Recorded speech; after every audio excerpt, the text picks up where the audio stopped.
this year, the general public has been captivated by discussions around the proposed development, and rightly so.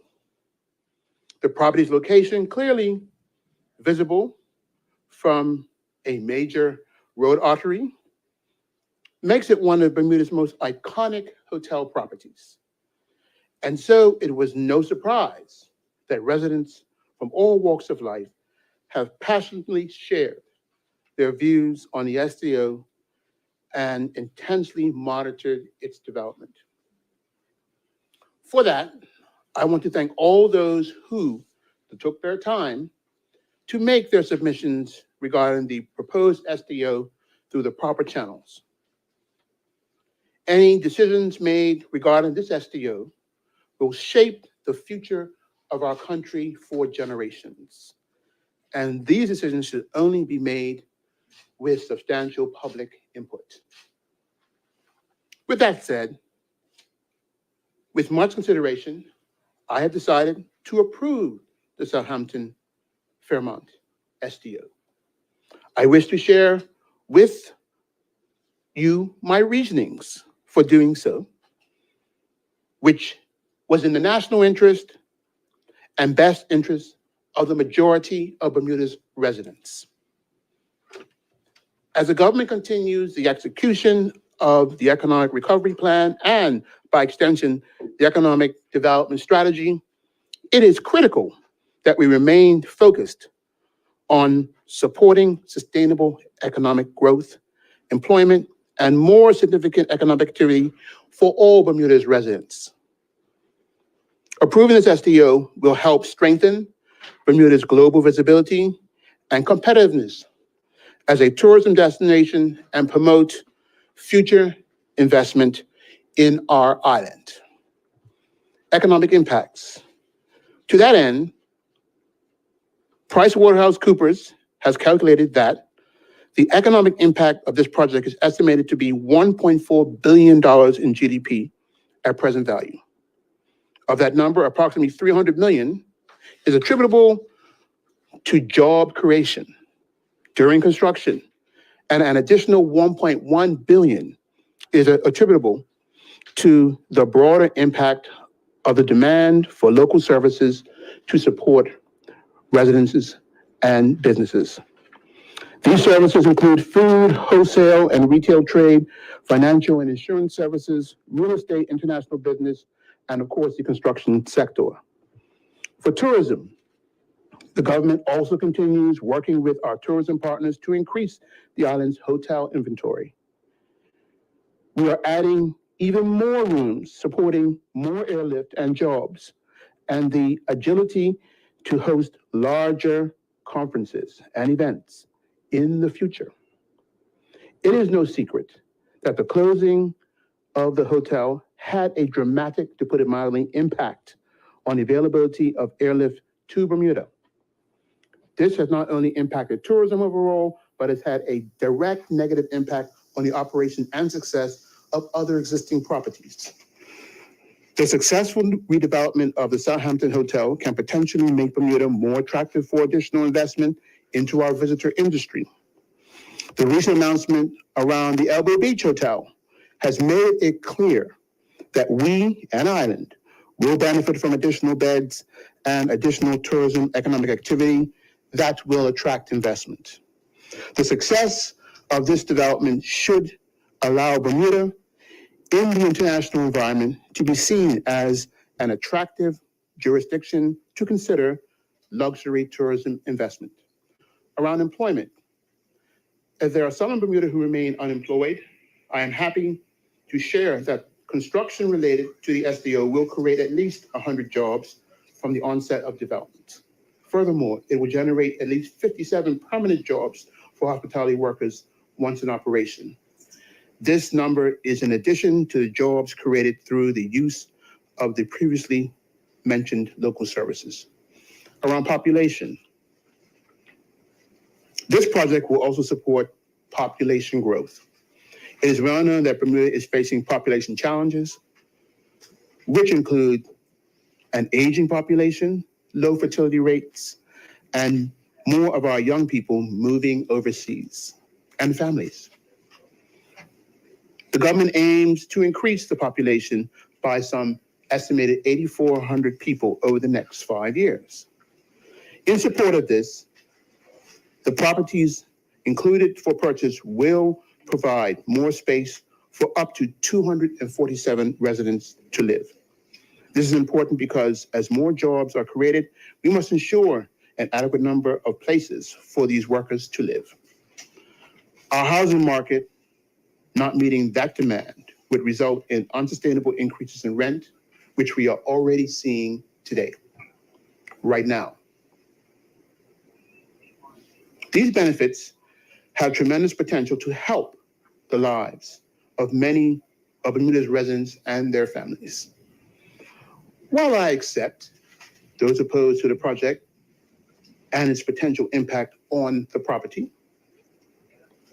as a minister responsible for the environment, I want to assure the public that I am mindful of these concerns by including conditions in the SDO that will provide proper checks and balances required to ensure that most concerns are addressed.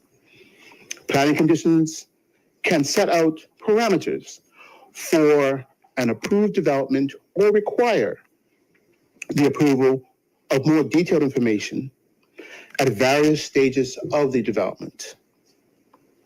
Such conditions are necessary in order to ensure the acceptability of the development, such as to offset adverse environmental impacts or mitigate challenges identified within the planning assessment.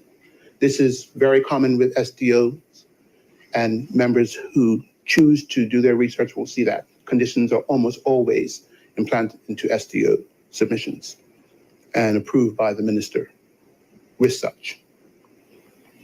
From the outset, the SDO will indicate that each phase of the development must be submitted as an application for final planning permission to the Department of Planning.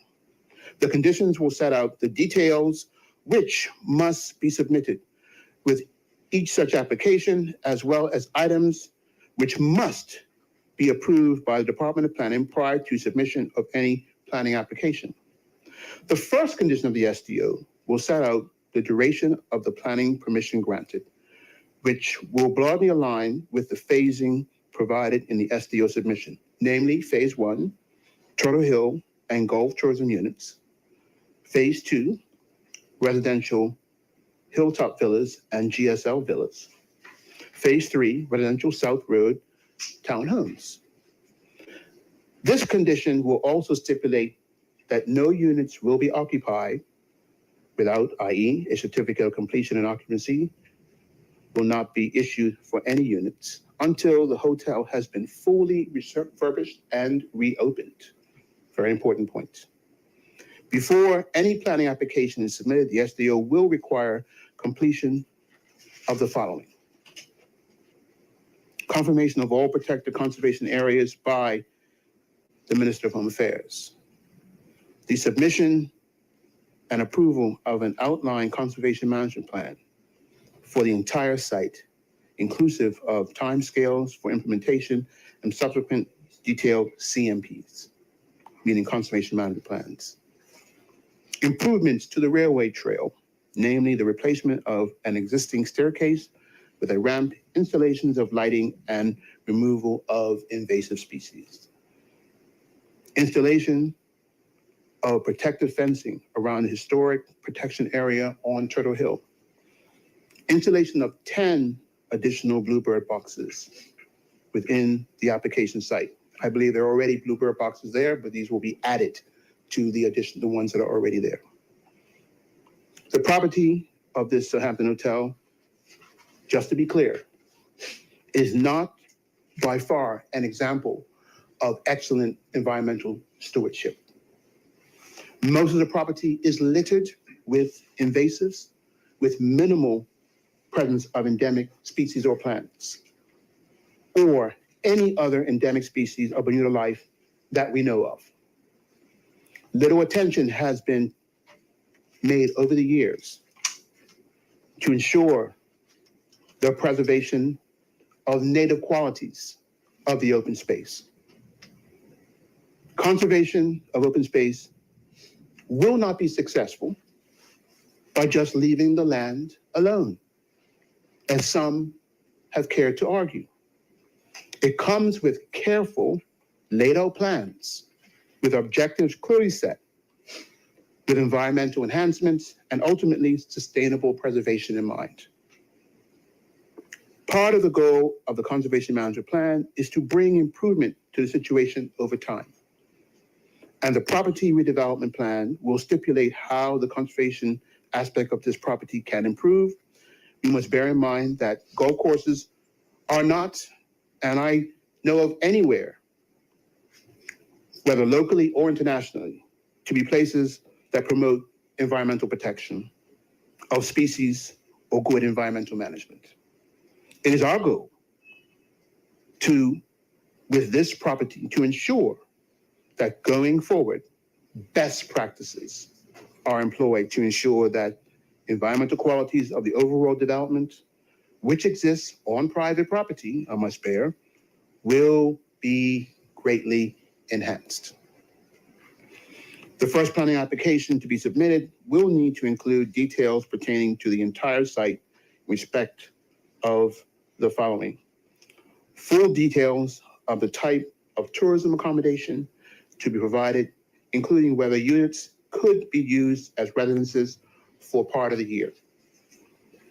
A design and access statement, inclusive of internal, vehicular, and pedestrian access arrangements to ensure safe movement within the site and public realm designs. A transport statement and travel plan to promote sustainable use of transportation and identify measures to reduce trips by private car. A revised outline parking plan, reducing the number of car parking spaces to a practical minimum and identifying the spaces of the northern parking area, which could be continually available to members of the public. A strategic energy statement setting out the minimum amount of renewable energy which would be generated within each phase, the infrastructure which will be installed to achieve this value, and measures to reduce energy consumption and impact on the grid. Considering recent events, I think this is a goal that should be pursued by Southampton Hotel, but also any commercial development in this island. A strategic sewage, water, and wastewater management plan, including full details of existing and proposed infrastructure, the wastewater treatment plant, decommissioning and removal of existing wastewater treatment plant, and details of the supply of fresh water to the site, inclusive of an in-principle agreement with Bermuda Water Works to supply the entire site. A sustainable drainage strategy, measures to mitigate runoff, reducing the use of impermeable surfacing, and incorporating sustainable measures of flood risk mitigation. A strategic waste management plan, setting out details for the disposal of trash from the site, including the size and approximate location of containers, bin storage areas, routes for vehicles, timetables for collection, and written approval of the company or government department who would be responsible for collection. A desk-based archaeological survey assessment, which details any archaeological site investigations which may be required, together with methodologies to avoid disturbance of or proper removal or recording of any notable artifacts which may be present within any development areas. A strategic construction environmental management plan, a structural assessment of the nearest property to the site on Fairmont Drive before and after construction, phase one to detect impacts for vibration to be carried out at the expense of the developer. A public engagement strategy identifying how the local community will be kept updated on the project and informed when development is due to take place, and how neighbors can arrange for the developer to arrange for any repairs or cleaning of their property if affected by construction works. Once the SDO has been drafted and gazetted, the public will be able to review the complete list of conditions online at the Department of Planning. This is a summary of those conditions I have read, but there'll be more in detail once the order and once it's up on the planning website. I am confident you will agree that the government is taking every action to minimize as much as possible any adverse environmental impacts and mitigate challenges identified within the planning assessment. In closing, the Fairmont Southampton Hotel project stands to be the largest construction project in Bermuda's history. But we do not want to be where we were in 2019. Everybody remembers what it was like then, the closing of a hotel and the impact that had. We don't want to go back there. We need a plan ahead for more vibrant future for our country. This SDO will add many desperately needed tourism beds to the island's inventory, create at least 100 long-term construction jobs following the hotel's reopening, and provide $1.4 billion of economic impact, which will benefit generations for many years to come. Thank you, everyone, and I'm happy to take questions.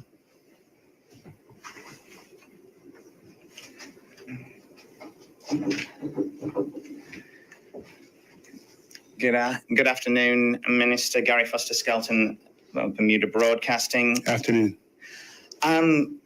First of all, let's just talk a bit about the process that's gone into this. The SDO, it's had a lot of public eyes on it. Now, previously, when we have spoken about the SDO for Riddles Bay, you said that the Development Applications Board had to recommend that the SDO be denied because they were forced legally to do so. That's the same kind of thing that West End Properties have said about this SDO. They weren't surprised that the board were saying it should be denied, but it doesn't.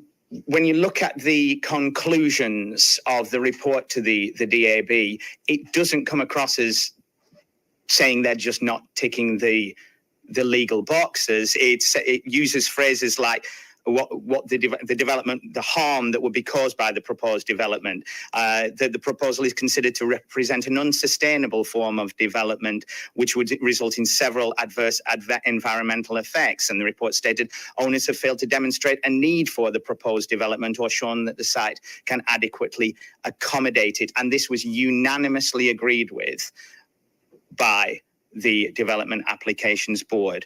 So, with all that dramatic language, I ask you, Minister, do you think the board recommended denying the application because it didn't tick legal boxes, or because they actually believe this development could be bad for Bermuda? Thank you for the question. This is just an example of how there's clear independence between the board and the minister and this process. They came across with their own independent opinion, which was a recommendation, as it always is in these cases. They cannot vary zonings. They cannot approve directly certain changes in certain types of planning applications of this significance. And the SDO process is there to address that. But they didn't talk about rezoning. May I finish my answer to the question, sir? Yes. Thank you. But it was just that, a recommendation. And that's how the law outlines. I carefully reviewed their submission. I clearly did not agree with their conclusions. And I came to a conclusion on my own as a minister to support the future economic development of this country. They, I'm sure, saw significant material that caused them to come to that conclusion. I didn't agree with a lot of their assumptions, but that's the independence of the process. I came to a different conclusion, that I felt would ensure the success and long-term national interest of this country. And I stand by that decision, irrespective of the board's recommendation. Okay. So when it comes to an issue like this, pardon me, is it the case that because the economy, does that trump all else? Are all environmental planning laws, all these things have less importance than the potential but not yet realized economic impact of the hotel? No. Significantly, my decision was based on very strong economic premises, and there is plenty of documentation online of which you can see the basis of that. I've outlined them in the statement, but as you can also see, I outlined very clear direction as the Minister of the Environment to very specific protections that are going to be conditions in this SDO to essentially be responsive to the concerns raised by the numerous persons who gave their views on this. So there is a balance here. But I do believe that the economic priorities stand strong for us to make the choice I made. But all the other, and I outlined in my statement, cultural, and if you see in the documents, there are cultural clear things around ensuring that any archaeological value to the land is protected. Clearly, I'm ensuring that any environmental value to the land, whatever little it is at present, will be protected, but also an enhancement. And other issues that arise, you can see, we're ensuring that certain qualities of the redevelopment will be publicly in favor of the public good, such as the adjustment of the road, the adjustments to the trail, and other features will be provided in the SDO as conditions that support the environmental priorities, enhancement, as well as protection. But the economic priorities here certainly are the strongest, but all are being considered. The job creation that we know will come from this, the spin-offs of that job creation are all things that are crucial to the country's overall development. But all those priorities I have spoken to very clearly, and I believe that they are the content of the full considerations that I have made. Economics are very strong, obviously, and I've outlined the details of that, but all the other pieces are also factored in and included in this, and I certainly took them into consideration. So you spoke about that you're going to balance things, but it comes down to you, and you said responses from government to our questions have said this is the legal process, but with the SDO, isn't that ultimately a legal instrument created by governments past to circumvent planning laws, since this allows you as Home Affairs Minister to ultimately override every other opinion or voice with the stroke of a pen? Isn't that an example of an undemocratic process? You are absolutely wrong. Okay. SDOs are a feature of the planning law. They are the instrument of the Planning Act. They don't disregard, they don't actually go around any other provision of the planning law. It is a feature of the Act. Section 15, if you have not read it, sir, is very clear. It provides for SDOs in the legislation to make decisions by the minister in the national interest. There's nothing circumventing that. It is clearly a special provision, but it's also a provision that's in law that is used very sparingly in very clear terms in which the law outlines. So I reject any suggestion, sir, that this is somehow circumventing the rest of the law. Everybody in this process has played their legal role. I believe that the process has outlined the independence of each organ in this role, whether it be the department, whether it be the board, and myself as a minister. So I reject that assertion, absolutely. And the law does not, in my view, support your assertion.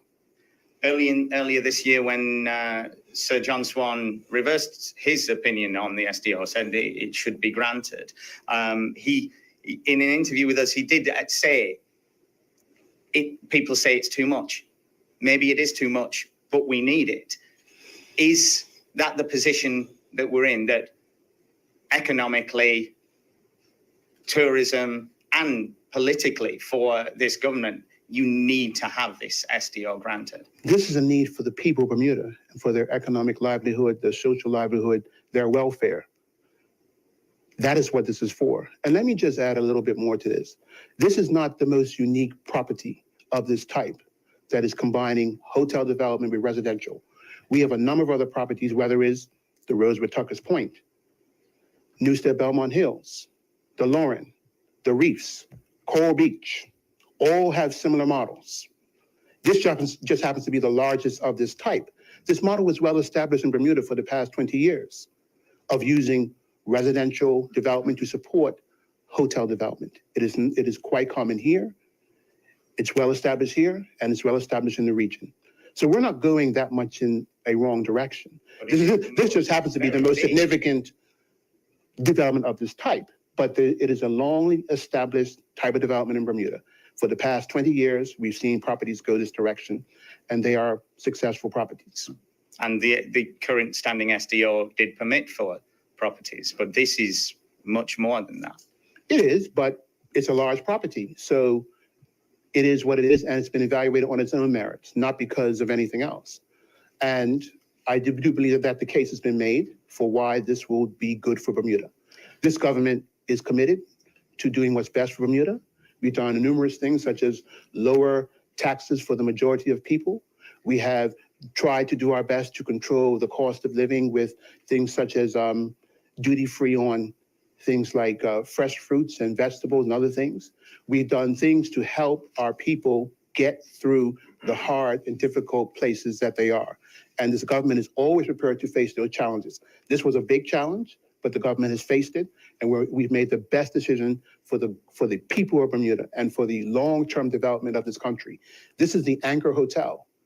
Everything rides on its success. Airlift, visitor capacity, not just for Southampton, but also for every property on this island. And I can assure you, my discussions with hoteliers, they want this because they know it will help them in their own success, not just Southampton Princess, but every property in this island. And of that, I have no doubt. But my final question on moving forward, the SDO, you grant the SDO and things move forward with the hotel. I do want to note that previously it's been said that the renovation of the hotel is 400, more than 400 million. I believe Premier David Burt, Finance Minister, who's here, who can correct me if I'm wrong, previously said there is more than 200 million coming from the senior lenders, which includes Starwood Capital, I believe. And then we've got the local lending of 75 million guaranteed by government. Then there are mezzanine lenders. What it looks like here is that West End properties have about 20%. This is what I'm looking at, are putting in about 20%. And it's a matter of skin in the game. From my understanding from others in the hospitality industry, that's quite a low amount for the owners of the property to put in. And I'm just, are you certain, are you confident, certain that as you grant this SDO, West End Gencom isn't going to ask for more? I am not qualified, nor am I have responsibility for financing matters. But I will say this, one thing is that we know that based on what we've heard so far, that the financing that is being arranged fully finances this actual development for its duration. That's one thing we know. I cannot speak to what the future may hold, but I can certainly tell you that that is the case. But I will leave the finance questions because my remit was in the planning side and the merits around the planning aspect of this development. So I will stick to that. But certainly the public information has been that this is a fully financed development from where it is now and when it will start to its conclusion. And when will we hear, have you already spoken to West End? I've not had any direct conversations with West End at all, sir. Not myself. Can the Finance Minister say, Premier and Finance Minister tell us, since he's here, if West End have been informed? Thank you. Thank you very much, Minister. You're welcome. Morning, Minister. Traveler Lindsay, TNN News. You mentioned about parking, some form of parking. It's always been an issue with Southampton Princess, with parking. Maybe they've had special events. Is there any plans to have multi-parking that will assist the hotel first, and then the units thereafter? Thank you for the question. I outlined in the statement that there will be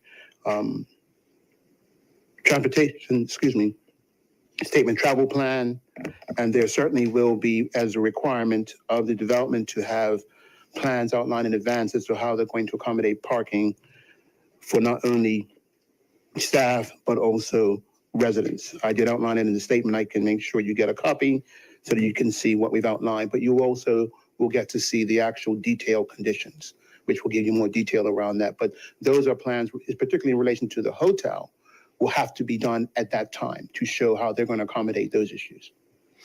Do you anticipate, you've granted the SDO, do you anticipate pushback from residents in the area that wasn't in support of the development? At this point, I cannot predict what will happen. I do believe that. Or are you prepared and ready? I'm sorry? Are you prepared and ready for pushback? I'm prepared for anything. This decision has been made. So whatever comes thereafter, I'm ready for. I know I've made the best decision on behalf of our country and all the people, whether they live in Southampton or St. George's or to Somerset. The best decision has been made on their behalf by this government, because we're prepared to make the tough decisions. I'm not sure, but the Southampton Princess original plans were modified, and this approval is on the modified version, yes? Yeah, and that perhaps is a credit to the developer who took the feedback that they received within their first iteration into mind. And they made adjustments to accommodate those changes, not only with hearing the feedback from the actual submissions, but also from their community outreach. So that's how this process was designed to work, to ensure that there's public input. I do believe that many of those suggestions is why you saw their adjustment and their second submission of an EIS and around taking in those considerations. Can you confirm how many units will be constructed? In relation to the residences or hotel? Both. I'm sorry, yes. Just a lot of figures I have to deal with. 250 residences and just over 500, and I think around 86 rooms, I think was the number that will be a part of the hotel. So 250 residents is the total. When do we anticipate, or the government anticipates, work to start at that facility? Well, that will come after the order is issued.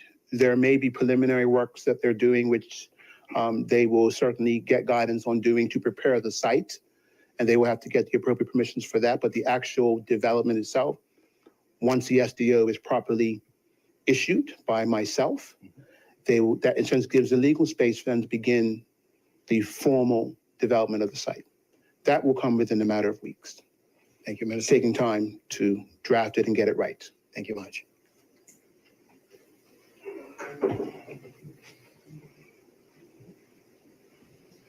Thank you, Minister. Jonathan Bell from the Royal Gazette. Yeah, good afternoon. Afternoon. Yeah, afternoon. You made reference several times, sir, to your decision. I wanted to know, to what extent did Cabinet input, what role did that play in the decision? Was Cabinet part of it? I will state that Section 15 of the Planning Act is very clear. This is a decision of the minister. Cabinet would have given me permission to move forward with the appropriate drafting and policy development around the drafting instructions and to actually issue the order. That's the only role that Cabinet plays, but the minister makes the decision. Yeah, no, understood. Obviously, what happens in Cabinet is private, but with that in mind, still, can you tell us anything about discussions that would have been had with Cabinet or anything of that nature? No. When can we see the SDO going online, sir? Once it's drafted. And we expect that to be done within the next couple of weeks. Within the next couple of weeks? Yes, sir. Got you. And following from that, do you have a best guess estimate on when we could see the hotel be open? There's a schedule outlined in the documents online as to the different phases. Phase 1 will start as soon as, I believe, I think phase one will be for now until 2025. And then there's phase two and phase three. This is a development that's supposed to go on in total because, of course, the hotel is the first development, which will come on and whenever they start, they have a timeline to complete. But this development is based on the timeline provided in the documents that have been filed, which you can see online. It's supposed to go as far as 2040. It will be completed around 2040. So it's quite a long timeline, 20-something years of long-term development. But that's all outlined in the documents online, and I'm sure you can talk to West End Properties about their plans about that. Off the top of your head, though, do you have a rough idea of when we can expect to see the hotel open? Again, I would implore you to contact West End Properties on their plans. That would be the best thing, rather than, I'm not going to speak for West End Properties and their private development plans. Righto. People will want to know, it's been the planning and the development application board. I mean, the question will spring to mind, so I'll just raise it now. People ask, what's the point of all of the consultation if you can then go above it and make your own decision against their recommendations? I think that's an interesting question. Not including the rest of our public involved with a very nationally important decision is somehow not seen of any value. I certainly reject that. I reject that proposition, but those submissions have actually been fed into this SDO. The very conditions that were outlined that I generally refer to are a product of the public consultation. Not that we couldn't have come to some of those on our own, but certainly if you go back to the original submission from the developer, they had a large, substantial public engagement. Their changes is a reflection of their public engagement. The reduction of the number of units that they move from to what, and also some of the other changes are mindful, the like conservation areas that they're going to be creating, the actual adjustments to the road. All these things are a product, and other things that are a product of the conditions is a product of that public consultation. So it has worked. It has been of value. And this government changed the law so that we could have that, because we believe that it's valuable to processes like these, with it not just being an exclusive decision of the minister, but that ministerial decision is informed by public feedback. And this SDO reflects that. That's how this government operates. Engaging the public, digesting the feedback, and ensuring that it's in the content of our decisions. And I mean, the 2009 SDO for 130 units is not sufficient for this site then? Well, that precedes this period of time. Oh, yeah. In this consultation, I think you have to note that. So what we're doing now is very different from what was done with the 2009 SDO. And the process we went through is very much different. And that was also done under a different owner, and different priorities were being dealt with at that time. We are now here in 2023. Different time, different conditions, different interests seeking to be satisfied. Last one for me. So from your remarks, I get the sense, to what extent is the site already environmentally degraded? I've spoken to that in reference to the golf course and the open space that's the subject of much concern. I think I've said enough in my statement around that. Anyone can do their research around golf courses. Golf courses aren't typically areas other than being open space from an aesthetic point of view, but the content of that space is also important. The golf course is predominantly invasives, minimal amount of endemic species, and even how golf courses are managed are not to propagate, at least from general conventional practices, good environmental stewardship.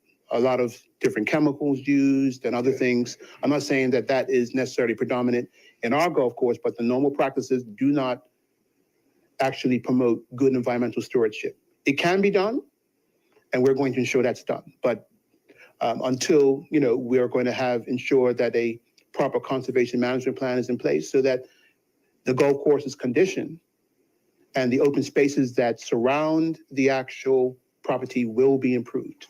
Because right now, we know that there has not been a lot of stewardship there. It's evident on the property itself right now. It is predominant of things that don't need to be here that we're all trying to get rid of.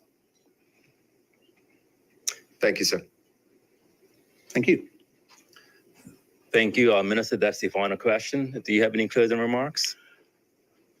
Thank you for everyone who's come here, Premier, Minister Owen Darrow, Minister Daley Roban, Senators, MP Wade, MP Chris Famous, my technical officers, Ms. Razia Azar, the Director of Planning, Ms. Victoria Cadero. Thank you all for being here.